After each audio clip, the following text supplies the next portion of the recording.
Hello everyone, this is Marshall Gittler of ACLS Global, bringing you another lesson in the ACLS Global FX Trading School. In our last series of videos, I discussed how FX is the trading of currencies. In this series, I'm going to discuss just how that trading takes place. Where is the currency market located? First off, let's discuss where the currency market is located. I'm sure you've heard about the stock market going up or down. That's because there is a stock market. There is a New York Stock Exchange in New York and a Tokyo Stock Exchange in Tokyo. These act as central exchanges where stocks are listed and trading takes place. The market opens at a certain time and closes at a certain time, just like your local supermarket. Similarly, with metals, there's the London Metal Exchange, for example, where you can see the prices that traders pay for copper or aluminum. But the FX market is different. There is no central exchange where trading takes place. There is no official start and no official close. There's nothing but a lot of computers linked up to a lot of other computers. It's called an over-the-counter market. But really, there's no counter either. FX trading takes place virtually among market participants. It's all down to keyboards and computers. When does trading take place? FX trading takes place around the globe, 24 hours a day. It starts off Monday morning at around 8 o'clock in the morning in Wellington, New Zealand, and keeps going until around 4 or 5 p.m. Friday afternoon in San Francisco. That's some 147 hours later.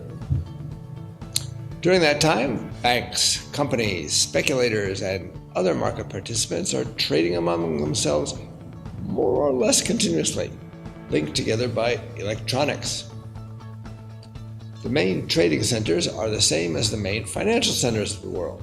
In Asia, that's Tokyo, Hong Kong, and Singapore. In Europe, it's London, Frankfurt, and Zurich. And in the US, it's New York, Chicago, and San Francisco. There's more activity sometimes than there is other times. For example, in the early morning in Asia, there aren't that many people trading yet. Things get going as the day progresses. They get even busier during the time that both London and Tokyo are open for business. Then, things quiet down a bit after the Asian day ends, but that doesn't last too long. The busiest time of day is when New York is just opening and London and the rest of Europe are still going strong. Then, London passes its business on to the States, European traders go home for the day, and it's just the US and Latin America for some time. How do people trade without a central market? You might wonder, how does trading take place if there's no marketplace and if it's all over the world? It's all done electronically, with banks at the center. There are two major electronic marketplaces where banks can post their prices and deal with other banks. Some banks also have their own electronic marketplaces where clients and other banks can trade with them. People from all over the world can buy and sell on these markets. All of the banks keep an eye on what the other banks are doing, so prices never get too far out of line anywhere.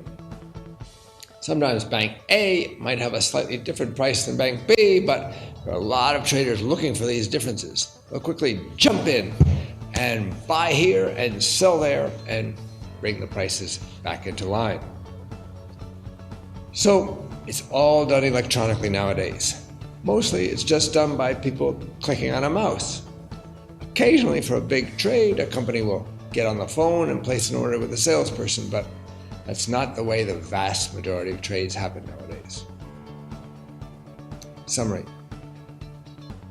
In this video, I explained how the FX market is a virtual market. Trading takes place through computers linked all over the world. The market operates 24 hours a day, 5 days a week, starting in New Zealand on Monday morning and ending in San Francisco on Friday evening. This is Marshall Gittler of ACLS Global with another educational video. Learn about FX and trade with your head.